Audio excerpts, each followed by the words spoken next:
نحمدہ ونصلی ونسلم علی رسولہ الکریم بسم اللہ الرحمن الرحیم۔ السلام علیکم ورحمۃ اللہ۔ میں ہوں کاشف محمود اور آپ مجھے جانتے ہیں۔ رجب کا مہینہ سٹارٹ ہو چکا ہے اور اس کے بعد شعبان اور پھر بڑی برکتوں والا مہینہ رمضان آ رہا ہے۔ تو رجب اور شعبان اصل میں تیاری ہے رمضان کے آنے کی۔ تو میری اللہ رب العزت سے دعا ہے جتنے بھی لوگ جتنے بھی مسائل کے لیے وظائف کریں، رمضان سے پہلے پہلے ان کے سارے مسئلے حل ہو جائیں اور یہ رمضان میں بھرپور اللہ رب العزت کی عبادت میں لگ جائیں اور اللہ رب العزت کو راضی کر لیں، آمین۔ تو وظائف میں سب سے پہلی چیز آپ بیسیکلی ذہن میں رکھیے گا کہ وظائف سے مسائل کا حل یقینی نہیں، مسائل کا حل تو اللہ رب العزت سے اعمال سے کروایا جاتا ہے۔ وظائف بیسیکلی ایک میڈیسن ہے، جس طرح دوائی کھانے سے بندے کو آرام نہیں آتا، شفا اللہ دیتے ہیں، لیکن دوائی ایک سبب ہے، اختیار کرنا چاہیے۔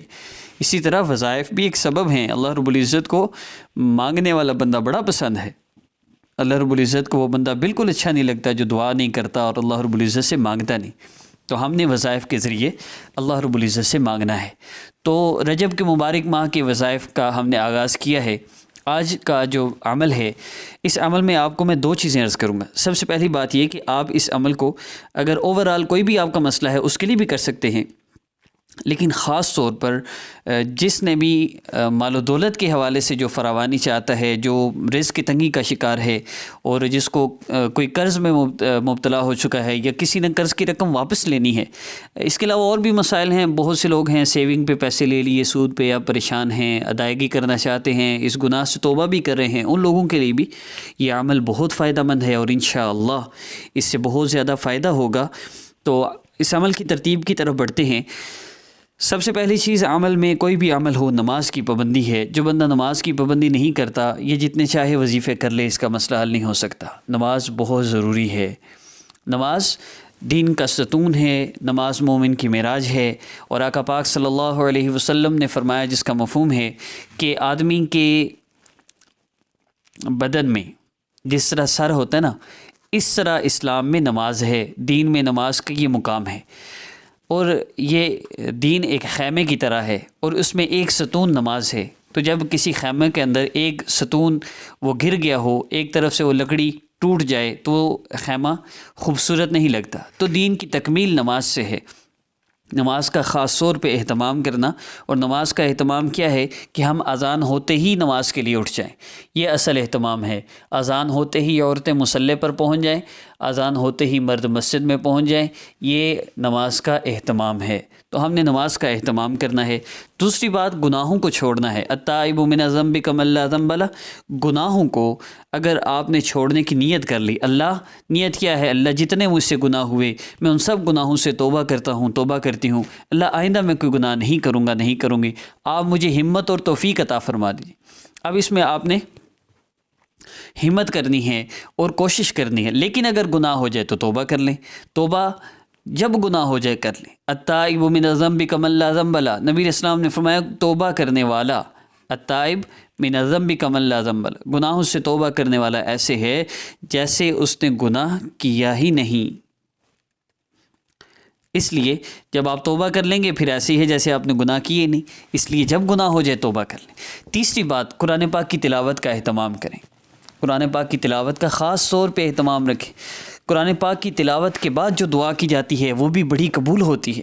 قرآن پاک کی تلاوت کرنے والے کے ساتھ فرشتے ہم جلیس ہوتے ہیں، فرشتوں کی مجالس ہیں، اور ان میں جب یہ بندہ بیٹھا ہوا اللہ رب العزت کا ذکر اور قرآن پاک کی تلاوت کر رہا ہے تو اس کا اللہ سے کیسا تعلق مضبوط ہوگا۔ جتنی زیادہ تلاوت ہو سکے، 1 سپارہ 2 سپارے 3 سپارے روزانہ ہو جائیں، لیکن کم از کم آدھا سپارہ ہو جائے، 1 پاؤ ہو جائے، 2 رکوع ہی ہو جائیں، لیکن کوئی دن ہمارا ایسا نہ ہو جس میں ہم نے قرآن پاک کی تلاوت نہ کی ہو۔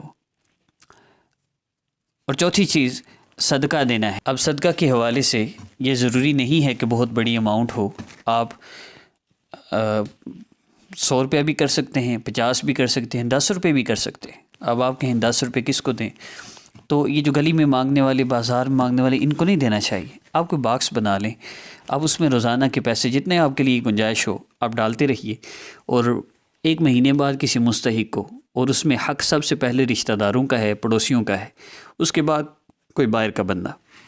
تو اس کا خاص طور پہ آپ اہتمام کیجیے۔ اب بڑھتے ہیں آج کے عمل کی طرف۔ عمل آپ نے کیا کرنا ہے، عشاء کی نماز کے بعد یا فجر کی نماز کے بعد یا تہجد میں، ان 3 نمازوں میں سے آپ کسی وقت بھی آپ نے 2 رکعت نفل فجر کے وقت کریں گے تو نفل نہیں پڑھیں گے، لیکن عشاء کے بعد اور تہجد کے وقت کریں گے تو 2 رکعت نفل بھی آپ نے پڑھنے ہیں۔ اب میں ترتیب ساتھ ساتھ بتاتا جاتا ہوں۔ آپ نے 2 رکعت نفل تہجد کی نیت سے پڑھے، یا ابھی کسی وقت بھی آپ کر سکتے ہیں، تو تہجد کے وقت پڑھیں گے تو 2 نفل آپ نے وہ پڑھنے ہیں جو تہجد والے ہیں، اور 2 نفل آپ نے حاجت کی نیت سے پڑھنے ہیں۔ اور اگر عشاء کے بعد کریں تو پھر حاجت کی نیت سے صرف 2 نفل پڑھ لیجئے۔ 2 نفل پڑھنے کے بعد پھر آپ نے کیا کرنا ہے، آپ نے وہی مصلی پر بیٹھے ہوئے، قبلہ رو ہیں، مصلی پر بیٹھے ہوئے ہیں، وہیں بیٹھے ہوئے آپ نے اللہ رب العزت کا ذکر کرنا ہے۔ اور اللہ رب العزت کا ذکر لا الہ الا اللہ اور الا اللہ، ان دونوں میں سے آپ جو بھی ذکر آسانی سے کر سکتے ہوں۔ میں الا اللہ، کیونکہ لا الہ الا اللہ کا ذکر گزشتہ ویڈیو میں بھی ہم کر چکے ہیں، الا اللہ کا ذکر آپ نے 11 مرتبہ آپ نے اس کو پڑھنا ہے۔ اس کا طریقہ کیا ہے، آپ نے دعا کے لیے ہاتھ اٹھا لینے ہیں اور پھر لا الہ الا اللہ ایک دفعہ پڑھ کے الا اللہ الا اللہ الا اللہ الا اللہ الا اللہ الا اللہ الا اللہ الا اللہ، کوئی نہیں اللہ کے سوا، کوئی نہیں اللہ کے سوا، اللہ کے سوا کوئی عبادت کے لائق نہیں۔ پہلے آپ نے یہ کہا، پھر آپ نے کہا نہیں ہے کوئی اللہ کے سوا، کوئی نہیں ہے اللہ کے سوا۔ اب اس کو آپ نے پڑھنا ہے، ذکر کرنا ہے، 11 مرتبہ صرف آپ نے پڑھنا ہے۔ اب اس کے بعد آپ نے آقا پاک صلی اللہ علیہ وسلم پر کم از کم 11 مرتبہ، اور زیادہ کی کوئی حد نہیں، آپ نے درود پاک پڑھنا ہے۔ درود پاک پڑھنے کے بعد آپ نے پھر دعا کرنی ہے، اور دعا کم از کم 2 سے 5 منٹ ہو۔ اس دعا میں آپ نے کیا کرنا ہے، اللہ رب العزت نے جتنے احسانات آپ پر فرمائے ہیں، اللہ آپ نے مجھے مال و دولت دیا، اللہ آپ نے مجھے فلاں چیز دی، رزق کی تنگی ہے، قرض ہے، کاروبار کا مسئلہ ہے، تو پھر جتنی باقی نعمتیں ہیں، اللہ آپ نے مجھے اولاد کی نعمت عطا فرمائی، اللہ آپ کا لاکھ لاکھ شکر ہے، آپ نے مجھے ماں باپ کی نعمت عطا فرمائی، آپ کا لاکھ لاکھ شکر ہے۔